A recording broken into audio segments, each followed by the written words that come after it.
Hey, everybody, and welcome to this week's episode of the Uber to the Pits podcast. I am pleased to be joined this week with the head of motorsports for North America, Chris Ward, for Lamborghini, I should say. Chris, thanks for joining me this week. Chris, thanks very much for the kind invitation. So, one thing I always ask my guests is because motorsports, people that are either in motorsports or whether it's driving, head of motorsports, mechanical wise, they've always had a young, intro into motorsports. What was your history that brought you into motorsports and wanted to help you make it a career? Yeah, I think, it's a question I get asked a lot. And I have kind of a stock answer, is that if you took 500 people in the paddock of any given weekend, I think you would get 500 different answers as to how those people arrived in the paddock. Well, that's why I asked, because everybody's answer is, usually different and exciting. Mine is atypical. I came from a marketing background. So came to the United States in 1999 to start a marketing agency. Had previously worked with Bentley Motors in Europe on their streetcar as well as their motorsports activations from a marketing perspective. And when Lamborghini and indeed Bentley Motors was acquired by the Volkswagen Group, took it upon myself to come here and start a business to support both brands and their marketing activities here in the United States. Fast forward then through a couple of years and Bentley's famed success, then in 2003 at Le Mans, I was connected with the then president of Lamborghini North America, who had been tasked in 2012 with bringing Lamborghini Motorsports to North America. And he picked the phone up to me. He was well known to me at that time, and asked whether I'd like to be involved. And I haven't looked back since. 4 years ago now, I think, maybe a little longer, I took a giant leap for me in terms of a career and parked my business, moved away from it, and joined Lamborghini corporate as a full-time employee, and have never looked back. As I say to people, I have the best job in the world. I'm very fortunate. And I mean, to go to work with such a storied brand like Lamborghini, it's it's definitely a fortunate one. In fact, I was just listening to a podcast called Business Wars, and they did a whole series on Ferrari versus Lamborghini. And one of the episodes, of course, they started talking about how, Brian Sellers, I think, finished third at Petit Le Mans and giving Lamborghini their first, manufacturer's championship. I think that was 2018, if I'm not mistaken. So, somebody, I've known Brian for a few years now and stuff like that. So it's kind of cool, trying to get him on the show too, but I'll keep pushing. And then, Brian's again, he's been a great advocate for the brand, and you're right. It was indeed 2018, the Paul Miller Racing team, Brian Sellers, Madison Snow, they won the team title, the driver's title, as well as the constructor's title for us. So it's, and that was the beginning of a recent run of enormous success for us. No, exactly. And I mean, a lot of people may not realize that Lamborghini actually has a pretty deep racing history, from Formula One cars to Diablo GT3 cars. I mean, I know for me personally, growing up, my three posters on the wall were the Porsche 959, the Countach, and the F40. And so it's like, okay, which one am I going to drive first when I get old enough to drive? And then, of course, everything changes. So, but really, I think I want to talk to you about mostly is the Lamborghini Super Trofeo series. We've had I've seen a lot of growth and movement into that series, because was it the Gallardos that really kind of started the Super Trofeo series here in the US? It was. So in 2013, we introduced the Super Trofeo series to North America with the Gallardo Super Trofeo. And then in 2015, introduced the basis of the platform that we run today, the Huracan Super Trofeo. So you're right, back in 2009, actually, is when Super Trofeo was first formed over in Europe. A couple of years later, then the series was introduced in Asia, and then North America was the third region to be introduced globally. And you're right, the championship has gone from strength to strength. our drive has been from day one that Lamborghini as a brand does not go factory racing anywhere. Yeah.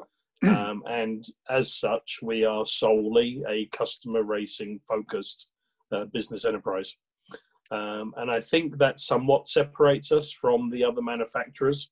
And as all of our Squadra Corsa colleagues, as we get up every day, our primary focus is that of our customers and how we can best support them in their racing activities. And Super Trofeo has proved to be one of the best stepping stones globally for young male, female drivers to take the leap into then GT3 racing globally. No, and that's awesome. I mean, especially if you look at, because I think the US kind of gets sidestepped a little bit when it comes to driving talent. But then, you know, last year we had a young American, Stephen Agakani, go in and win, you know, the world title in his class. You now have Patrick Liddy that's racing over in Europe with, you know, with the Europeans. So, you know, it's like, all right, we're here. Yeah, we've got a good history of. I think we're tied up right now for titles since the introduction of our Super Trofeo World Finals back in 2013. I think we're tied up with our European counterparts. There's always a bone of contention when we head over there for the World Finals that I give them a little jab in the ribs to remind them of that. But you know, we've more than held our own, and it's you know, a personal mission of mine. It's no secret to one day have 1, 2, 3, 4 Super Trofeo North American Championship champions that take that leap into being factory drivers one day. Yeah. We work very hard on that, but as it is for every manufacturer, the factory driver market is extremely tight at the top.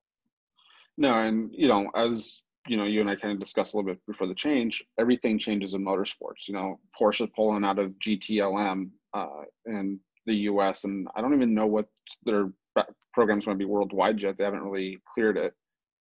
You know, then you see other manufacturers. You had like the Dodge Viper that used to race in that when it was different. You know, I think it was the GT2 category or the GT1 category back in the day. You know, so it's like you always have these manufacturers that come in and come out, and then you have other manufacturers like Audi and Porsche that kind of are taking their top tier cars and then building lower classes. You know, the GT4 now, they, you know, Porsche just introduced the Carrera Cup, the Sprint Cup.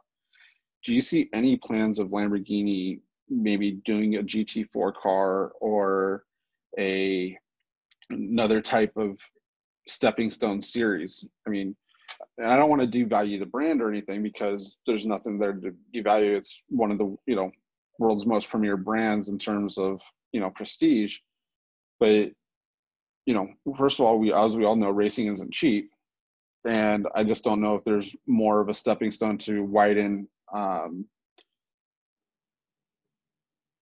the footprint for Lamborghini to help, you know, get more drivers in to drive with that brand. Yeah, the timing of the question is pertinent. You may have seen the news just last week that we have now confirmed our interest, and more than that, we'll now begin development of broadening the platform into the new GT2 category, which is a SRO platform for high horsepower, low downforce GT cars globally. When that category was announced, all of us at Squadra Corsa sort of looked at each other and said, well, the category has basically defined what the Super Trofeo car is. So with a very, very small number of modifications now, that car will be aligned with the GT2 category, which gives our customers more places to be able to race that product. Yeah. And with having more places to race that product, it can drive the cost down because it keeps the residual values of the cars up. The teams can then rent the cars to more customers without the cost of acquisition, et cetera, et cetera, et cetera. To your specific question about GT4, we looked at it as we do with every category. Candidly, we would have to take so much performance out of our V10 engine and aerodynamics out of our Huracan Super Trofeo that I think the driving experience would be lost of the car, and we don't have a street car product that would align underneath Eurochem. Yeah. So today, I think the GT4 category, no. But as I say, very recent announcement as of last week, the GT2 category, yes. And as we do with all classes, GTLM, even indeed thinking and talking about prototypes, we evaluate all of those classes as they evolve. The GT market globally is evolving right now with manufacturers coming out of the GTLM category, as you've already mentioned, and maybe considering going into prototype with the global alignment now of the LMP1 category, with the DPI category that was announced this year, gives huge opportunity for some final convergence on both the prototype classes and hopefully the GT classes moving forward. Yeah, I really do like the LMDH classification, the global classification for the new top tier racing. So I think that was what held back a lot of manufacturers from racing LMP1, is that IMSA and WEC and the European Le Mans Series couldn't get their act together and just say, hey, look, your car's okay to race here, it's okay to race here. We have this variation now, keep cars within close enough that they'll be able to compete against one another and just not run away with everything. Yeah, and as I said, and we've been involved in all of the meetings from when it was initially DPI 2.0 under the leadership of Scott Atherton at IMSA, through to now the stewardship by John Doonan of the LMDH category. Lamborghini as a brand have participated in all of those manufacturer meetings, are thrilled, as you say, that this convergence has happened with the WEC and with IMSA. And all of us look forward to 2023 when we see these two championships globally being able to compete on the same stage, ideally with the LMH cars, as they'll be called, coming to Daytona in the future, as well as the LMDH cars being able to compete at the Le Mans 24 Hours. So it's something that we keep a close eye on. It would be a natural evolution for us if the GTLM category was to cease, but we continue that evaluation as it aligns with our street car strategies. Yeah. Now, one thing that I really like about the Super Trofeo series is it's a spec series, which helps keep costs down, as much cost down as you can for racing. Yep. And then you guys do get to travel around and drive some of the world's, or at least the US's most prestige tracks, with Laguna, Barber, Watkins Glen, depending on which. And I really think these cars perform well. I think it's a great way for drivers to come in and, showcase what they can with as close to a GT3 platform as possible. Yeah, it's a great point. I mean, we are very blessed here in North America with some of the world's most prestigious sports car racing circuits. As you said, we've just come off the back of a fantastic race weekend at WeatherTech Raceway Laguna Seca.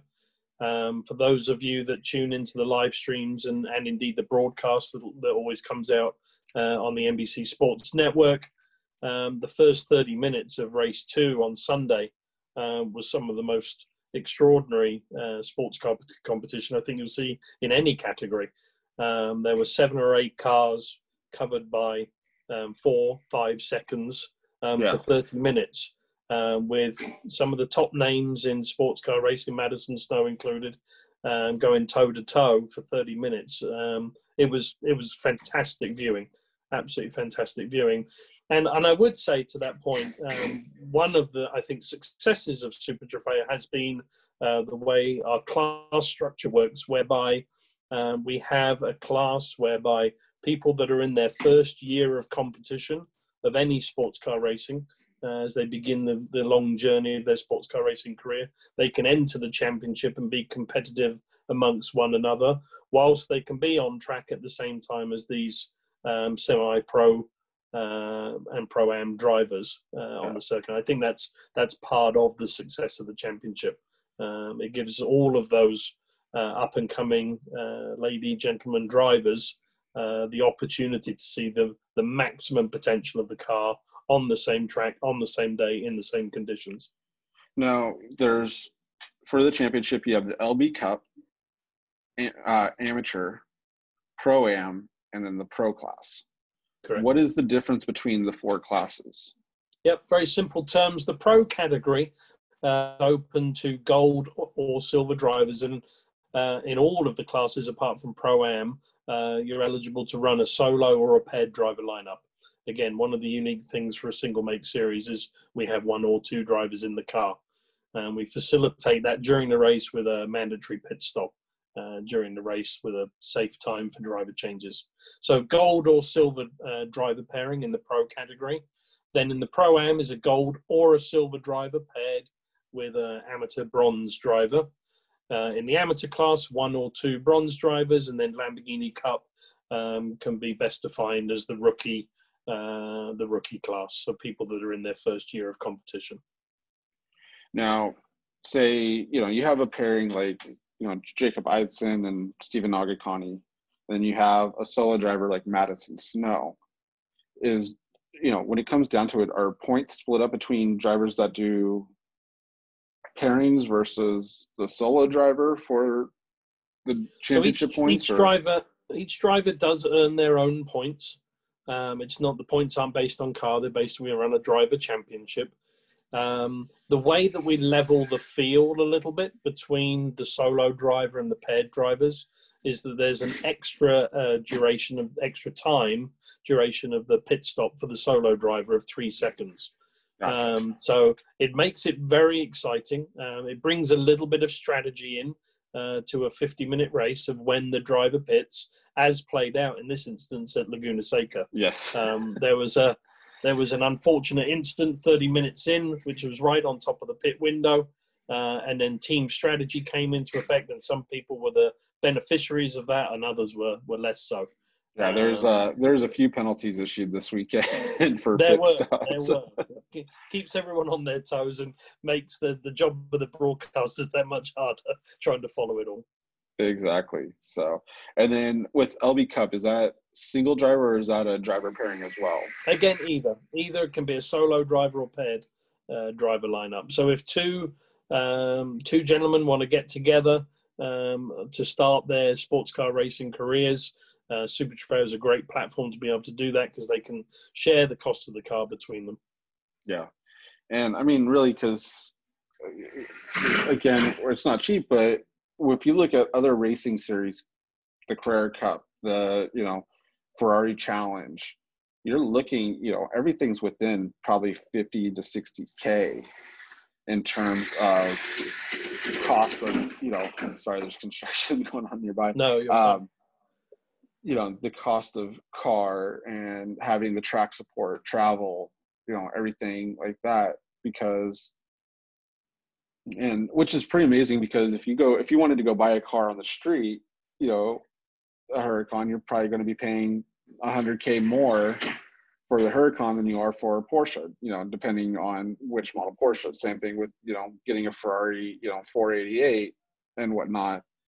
But it's nice seeing that in racing, that everything is so competitive that it's all within, a handful of dollars compared. Yeah, I mean, it's a great point. When I'm explaining to customers that perhaps don't understand the pricing models of teams to go and run a race weekend, a couple of the examples I use is, a car, a transporter doesn't care whether it's transporting a Mazda MX-5 Cup car, a Porsche Cup car, a Ferrari Challenge car, or indeed a Lamborghini Super Trofeo. The cost of running that transporter down the road is exactly the same, no matter what the cars are inside it. And similarly, honestly, Chris, the crew costs. Exactly. Hotels cost the same no matter what weekend you're on. The crew to run the car, they cost the same no matter what race weekend you're on. So then it really comes down, the variable, if you like, comes down to the actual running costs of the car. But that, it's a significant, but, it's not all of the cost of Indeed Racing. A significant portion of a weekend budget is taken up with the transportation, with the crew, with the accommodation, and the travel expenses, et cetera, et cetera. So the running costs of the Super Trofeo are indeed comparable with 3 of the series that we've just mentioned. I think, again, that's part of our focus, is to make sure that we have longevity in the platform. So when a customer chooses to invest in the platform, that he's not having to change his car every 2 or 3 years for something new. As I've already mentioned, the Super Trofeo in its previous version was introduced in 2015. We then introduced an Evo kit for that, so that customers could then update all of their existing cars.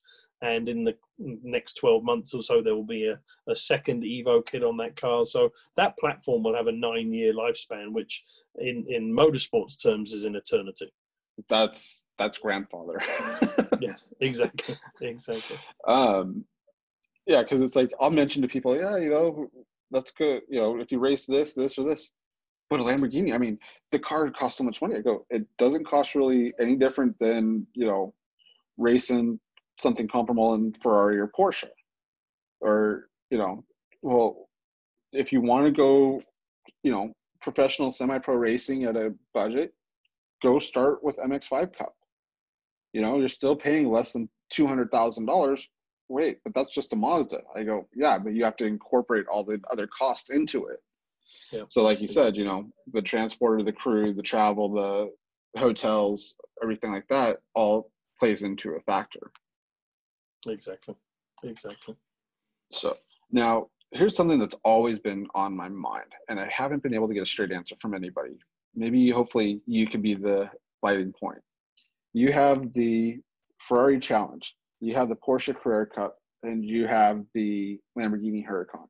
And of course, especially between Ferrari Challenge and Lamborghini Super Trofeo, I'm sure that there's a lot of smack talking between drivers and friends, just because of, the history of Lamborghini and Ferrari.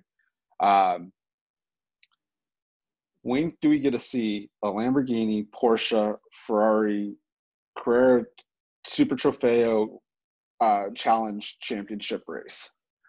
Wouldn't that be great? I've somewhat tongue-in-cheek said to John Doon in a casual conversation, I said, maybe when we consider some of the one-off events that took place at Sebring post-season in previous years, I said, wouldn't it be great if we could do exactly that? I think maybe the other manufacturers would be less keen, knowing that our previous tagline for the championship was the world's fastest single make series. So there's a lot of pace in that Huracan Super Trofeo. So, but there are opportunities. There's a growing market now for events like that, for Challenge customers, GT3 Cup customers, and indeed Super Trofeo customers to run their cars toe to toe on the same track. SRO now has their GT Sports Club, which is an opportunity in the future for cars like that with bronze level drivers to be able to compete on track at the same time. And just for people to understand, that's pretty much the Porsche GT2, if I'm not mistaken. Yeah, I believe right? for the Audi GT2. The format, if I'm not mistaken, for next year will be GT2, GT3, and GT4. Okay. I think is the format for that. But in that sports club, it's sort of an all comers type championship. But yeah, for one, I'd love to see. Maybe I'll throw this challenge down now here on the podcast and say, let's get the Porsche and the Ferrari folk together and have 10 cars from each championship, and may the best man or woman win. That would be great.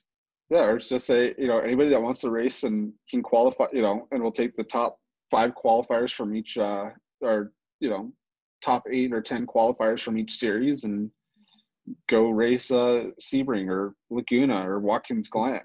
Be huge fun. Find a track that each car has a strength during the track. Yep. Whether it's the high horsepower, front straightaway, the tight curves, the kind of more of a flow of a track. Because each car is going to have its point on the track where it's going to perform best, and it's going to balance each other out. So then it's just going to really come down. with this COVID year that we've been battling through, I know that the esports world has been a venue where things like that have been happening on a daily basis. Oh yeah, I can speak from personal experience as an iRacing amateur, definitely. But yeah, choosing your car for battle in iRacing has been a big bone of contention for many of my friends and colleagues in the series as to which car I'm going to drive. It's been fun because I remember watching the Ryan Eversley has his Dinner with Racers podcast, and great podcast, go listen to it. But they had their Thursday night blunders, and I was watching one of the races they had at Le Mans. It was a wing sprint cars, Pro 2 off-road trucks, GTC cars, and I think like one other like just regular like a Spec Miata or something, all on track together. Fantastic. So those races were hilarious just because they'd say, okay, this is the cars that you have to choose from this week, and watching a GTC car come down the front, go down the Mulsanne straight versus trying to get around a Pro 2 off-road truck and a winged sprint car that only knows how to turn left. Fantastic. So, what are the requirements for somebody to come and race Lamborghini? Yeah, great question. For somebody that doesn't have a current FIA or IMSA license, we run a licensing program. In actual fact, a couple of weeks' time from now, we'll be running the next one at Las Vegas Motor Speedway. It's called Corsa Pilota. So you can come and run a multi-day program in the Huracan Super Trofeo and sort of pitch your skills with our instructors, and then we grade the attendees of that course accordingly. It's not an automatic qualification for a license. It's really the first stepping stone. So once you have met a certain requirement within Corsa Pilota, it then opens up the world for you to be able to then go testing with teams in the off season. And we then put you in touch with IMSA. You're presented with a provisional license, IMSA racing license. And we then monitor that with our driver review committee every race weekend. And assuming, which actually everyone has done so, at the moment from Corsa Pilota, they've done extremely well, the graduates of that program. You're then awarded your IMSA license and off you go. To be able to compete in the world finals in Europe, it's then a requirement to have an FIA license and categorization of the gold, silver, and bronze category. We don't allow platinum drivers in our championship. But honestly, that's really it. You go and get your medical, your IMSA license, and you're off to the races, as they say. And what's the cost for that program? It's $25,000 for the weekend. It's all expenses paid. You just got to get yourself to Las Vegas. It's a truly wonderful program. To kick off the program, we pick you up from your hotel. The hotels are provided by us at a luxury 5-star resort in Las Vegas. This year we'll be at the Wynn Encore, fabulous property there. We then take you down to a private helicopter pad on the Strip. We load you up into Lamborghini branded helicopters, do a little trip around Las Vegas, and then fly you into Las Vegas Motor Speedway. We have a special exemption for the event where we can land our fleet of helicopters inside the circuit. You then get greeted by a fleet of streetcars, and then you go off and do an introduction onto the infield road course at Las Vegas Motor Speedway. Come back, champagne reception, a toast for the following day, take you back to the hotel, shower, change, a wonderful, normally Italian-themed dinner, as you would expect, ready for the next day then for a full day of instruction, data acquisition and analysis, in the Huracan Super Trofeo and so on. It's a really wonderful program, but the full expenses of running the car, hotels, everything are all included in that $25,000 fee. Okay. I mean, just the helicopter trip alone, probably. Yeah. Do you get picked up at the airport in a Urus? We have a fleet of streetcars to be able to pick guests up. Absolutely we do. I got to drive Urus for the first time about a month and a half ago up in, I live in LA, so I got to drive it up through the Malibu canyons, and it was, It's a remarkable car. For an SUV, it's a very remarkable car, and handling, going in and out of the, twisties of the canyons, I felt like I was driving a regular sports car. It's really, really, I've been very blessed to drive it a lot myself. A remarkable vehicle, and we're very fortunate as a company that we're selling everyone we can build at the moment, which is terrific. Well, that's great. Now, so $25,000 for the licensing program, and then, I know we talked about cost being comparable to, the Carrera Cup and the Ferrari Challenge Series. For a single driver, I guess, of course, team variances are going to differ on what, different teams are going to offer this and that.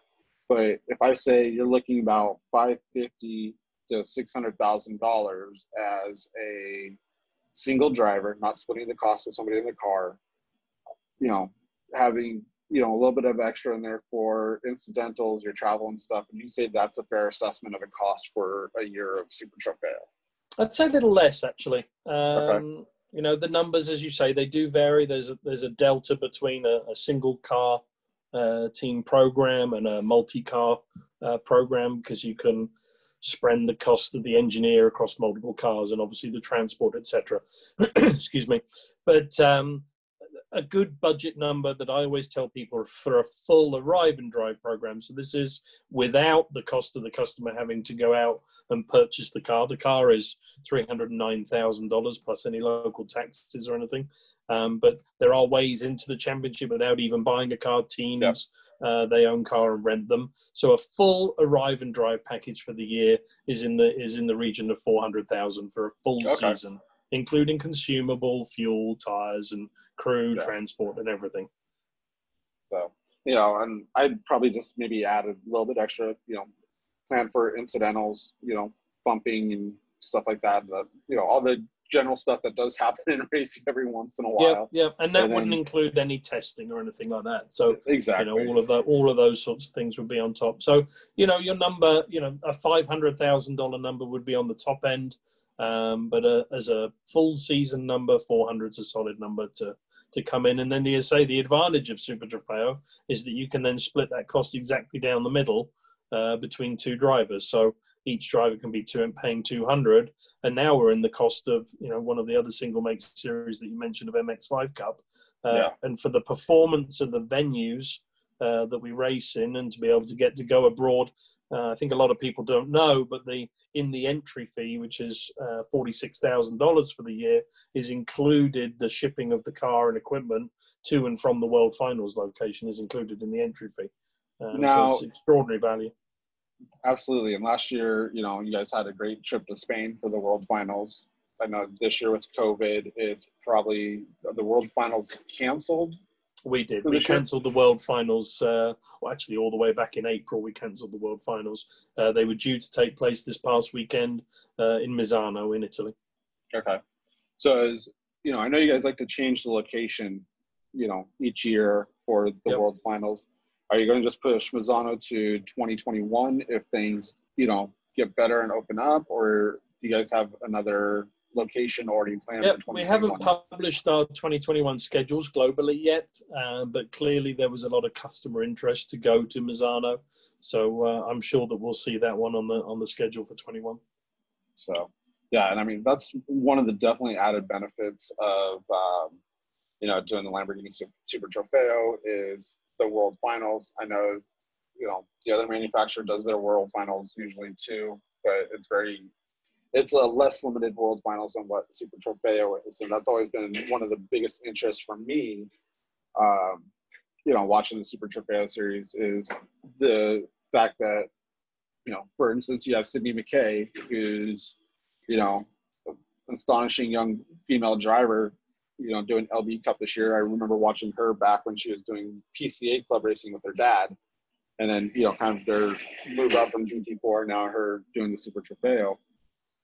Is, these young drivers that be like, oh, I get to go to Italy now for World Finals, or I get to go to Spain or France or, wherever it's, happening is, a pretty remarkable and high advantage of racing Super Trofeo. I mean, it's one of the highlights for me of my job, is being able to spend a year of development with a driver such as Sydney, and seeing her make such great strides in the car throughout the season. It's an enormous shame for all of us that we're not heading to a world final, but hopefully Sydney will be back with us next year. I'm sure she's more motivated than ever after her inaugural win this past weekend at Laguna Seca. And I look forward to seeing her again next week, and when we crown out the North American champions after round 5 at Sebring next weekend. But seeing drivers like that make the progress in the championship and then ultimately in the world finals, seeing them pit their skills against drivers from the Asian and the European championships is one of the highlights for me. No, absolutely. And, I know that when I had Patrick Lee on the show a couple episodes ago, we were talking just before he was getting ready to head back to Europe and go race Spa. I mean, Spa. Spa in the rain at this time of year. Exactly. It was a baptism of fire for him, and he really accomplished himself very well. Did a very good job. Second place with that first time out on track, the first race weekend, and then unfortunately they had the incident coming up Eau Rouge in race 2. But wow, I mean, Spa and Bathurst, and are definitely top 2 for me on my bucket list of tracks to go drive and hopefully race on.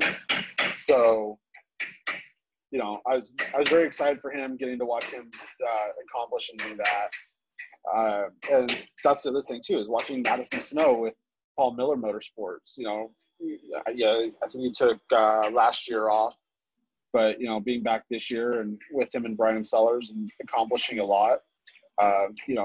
Great brand ambassadors also with John Carter and Andy Lawley, and their Magnus GRT entry, I believe. Magnus by GRT, exactly. Yeah. So, having the GRT European team come over and team with Magnus, and it's fun watching those cars on track. It is, and to tie it back to Super Trofeo, to have Madison running with us in Super Trofeo this year. And have him be, champion in the IMSA WeatherTech Sports Car Championship in 2018. It's testament to the Super Trofeo platform. We're off the back now of 3 consecutive Daytona 24-hour victories, and heading with a great anticipation into Sebring next week for the 12-hour, having won the last 2 editions of that. Obviously, we were meant to conduct that race back in March. I stepped off the plane back on March the 12th, it is now, to head to Sebring for the 12-hour when John Doonan called me and said, sadly, Chris, we're going to have to postpone the event. So we're all very much looking forward to next week. And it's it wasn't originally on the Super Trofeo calendar for this year.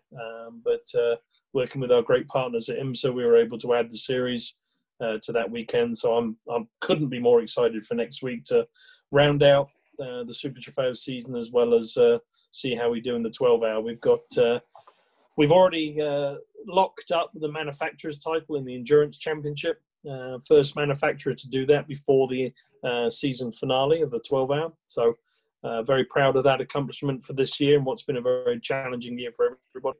And fingers, toes, and everything else crossed that Brian and Madison and Corey Lewis can lock up both the driver and indeed the team championship in the Endurance Cup.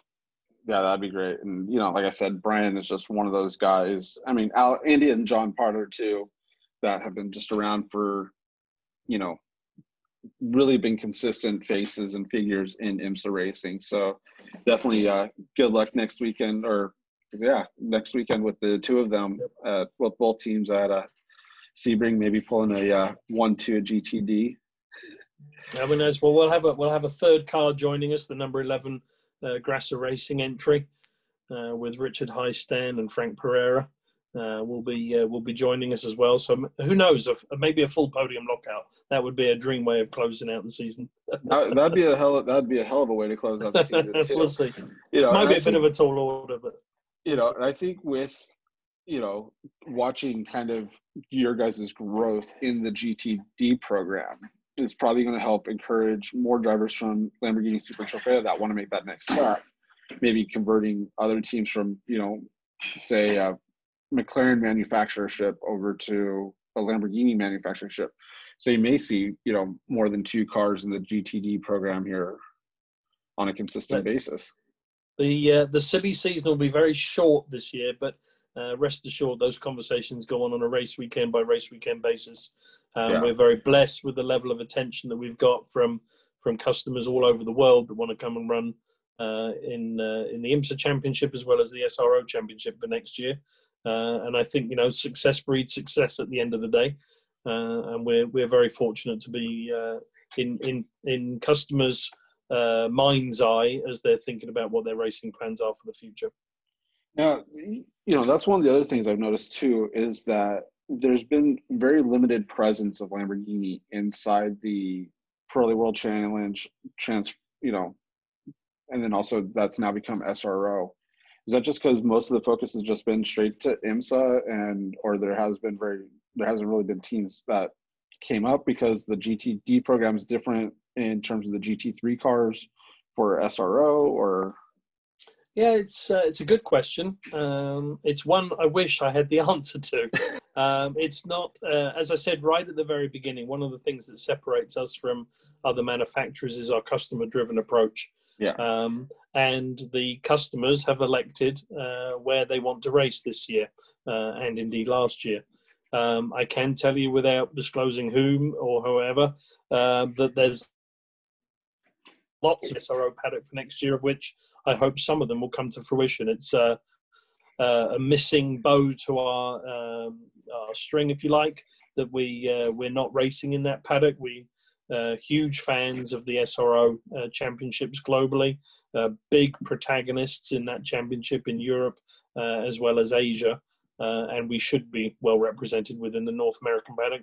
It just hasn't been on the radar for the customers that have chosen to go GT3 racing with us in the past. But very much looking forward to that to be different going forward. And it'll give me even more reason to spend my time traveling and be at different racetracks.